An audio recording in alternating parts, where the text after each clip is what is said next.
नमस्कार, आप देख रहे हैं लोकावाज 24 और मैं हूं यति आपके साथ। दिल्ली शराब घोटाला मामले में ईडी के 3 समन मिलने के बाद भी अरविंद केजरीवाल ईडी के सामने नहीं पहुंचे और आज ऐसा खबर आ रहा था कि अरविंद केजरीवाल की गिरफ्तारी हो सकती है। हालांकि सीएम आवास के बाहर सुरक्षा का पुख्ता इंतजाम किया गया है। काफी ज्यादा भारी मात्रा में पुलिस फोर्स की तैनाती जो है वो दिल्ली के सीएम अरविंद केजरीवाल के आवास के बाहर लगाई गई है। वहीं राजनीतिक पार्टियां इसे लेकर बहुत सारी बयानबाजियां जो है वो कर रहे हैं। पूरी सियासी गलियारे में हलचल तेज है कि शायद अरविंद केजरीवाल के ऊपर गिरफ्तारी की तलवार लटक रही है। इस बीच बता दें कि अरविंद केजरीवाल ने एक प्रेस कॉन्फ्रेंस किया और इस प्रेस कॉन्फ्रेंस में अरविंद केजरीवाल ने साफ तौर पर कह दिया है कि मैं भ्रष्टाचार नहीं हूं, मैं कोई भी करप्ट इंसान नहीं हूं, मैं पूरा ईमानदार व्यक्ति हूं और मैंने हर चीज बहुत ईमानदारी से की है। साथ ही बता दें कि अरविंद केजरीवाल ने यह भी कहा है कि अगर भ्रष्टाचार वाकई में हुआ है तो करोड़ों रुपए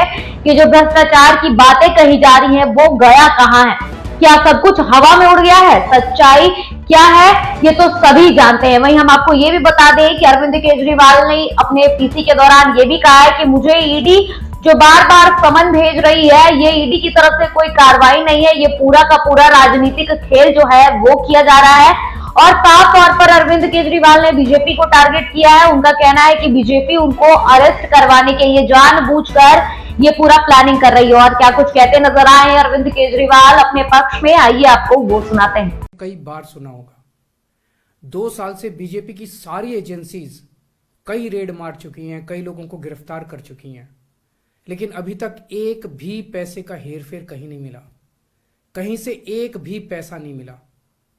अगर भ्रष्टाचार वाकई हुआ है तो इतने करोड़ों रुपए गए कहां? क्या सारा पैसा हवा में गायब हो गया? सच्चाई यह है कि किसी तरह का कोई भ्रष्टाचार हुआ ही नहीं। अगर होता तो पैसा भी मिलता। ऐसे फर्जी केस में आम आदमी पार्टी के कई नेताओं को इन्होंने अभी तक जेल में रखा हुआ है। किसी के भी खिलाफ कोई सबूत नहीं है, कुछ साबित नहीं हो रहा, खुलेआम गुंडागर्दी चल रही है, किसी को भी पकड़ के जेल में डाल दो। अब बीजेपी मुझे गिरफ्तार करना चाहती है। मेरी सबसे बड़ी संपत्ति, मेरी सबसे बड़ी ताकत मेरी ईमानदारी है। झूठे आरोप लगा के, फर्जी समन भेज के ये मुझे बदनाम करना चाहते हैं, मेरी ईमानदारी पे चोट करना चाहते हैं। इन्होंने मुझे समन भेजे हैं। मेरे वकीलों ने मुझे बताया कि ये समन गैर कानूनी है। क्यों गैर कानूनी है? ये मैंने इनको विस्तार से लिख के भेजा है। मैंने बताया है कि उनके समन कैसे गैर कानूनी है, लेकिन उन्होंने मेरी एक भी बात का जवाब नहीं दिया। इसका मतलब उनके पास मेरी बातों का जवाब नहीं है। इसका मतलब वे भी मानते हैं कि उनका नोटिस गैर कानूनी है। क्या मुझे एक गैर कानूनी समन का पालन करना चाहिए? अगर कानूनी रूप से सही समन आएगा तो मैं पूरा सहयोग करूंगा। बीजेपी का मकसद जांच करना तो है ही नहीं। इनका मकसद तो लोकसभा चुनाव में मुझे प्रचार करने से रोकना है। ठीक लोकसभा चुनाव के पहले इन्होंने मुझे समन भेजा है। क्यों? इस जांच को चलते 2 साल हो गए। अभी ठीक लोकसभा चुनाव के पहले मुझे क्यों बुलाया जा रहा है? पहले क्यों नहीं बुलाया? सीबीआई ने मेरे को 8 महीने पहले बुलाया था। मैं सीबीआई में गया था, उनके सारे जवाब भी दिए थे। लेकिन अब ये लोग ठीक लोकसभा चुनाव के 2 महीने पहले मुझे बुला रहे हैं। तो बीजेपी का मकसद कोई पूछताछ करना थोड़ी है।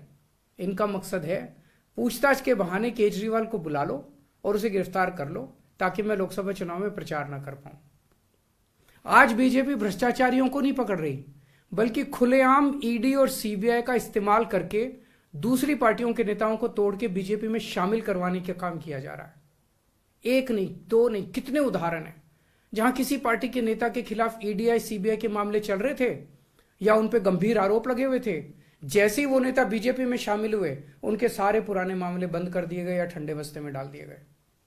तो जो इनकी पार्टी ज्वाइन कर लेता है उसके सारे मामले रफा दफा कर दिए जाते हैं। जो इनकी पार्टी में नहीं जाता वो जेल जाता है। आज मनीष सिसोदिया, संजय सिंह और विजय नायर इसलिए जेल में नहीं है कि उन्होंने भ्रष्टाचार किया है, वो इसलिए जेल में है क्योंकि उन्होंने बीजेपी में शामिल होने से इंकार कर दिया है। आज हम बीजेपी का मुकाबला क्यों कर पा रहे हैं? क्योंकि हमने कोई भ्रष्टाचार नहीं किया। अगर हमने जरा सा भी गलत काम किया होता तो दूसरे भ्रष्टाचारी नेताओं की तरह आज भी हम बीजेपी में शामिल हो चुके होते आज तक। इस तरह देश के ईमानदार नेताओं को जेल में डाल के और भ्रष्टाचारियों को अपनी पार्टी में शामिल करवा के, ऐसे तो देश आगे नहीं बढ़ सकता। ये क्या चल रहा है? ये जो कुछ भी चल रहा है बहुत खतरनाक है। ये हमारे जनतंत्र के लिए बहुत गलत है। इसे रोकना होगा। मैं हमेशा देश के लिए लड़ा हूं। मेरा तन मन धन देश के लिए है। मेरी एक एक सांस देश के लिए है। मेरी खून की एक एक बूंद देश के लिए है। मेरे शरीर का एक एक कतरा देश के लिए समर्पित है। हमें मिलकर देश को बचाना है। मैं पूरी जी जान से इनके खिलाफ लड़ रहा हूं।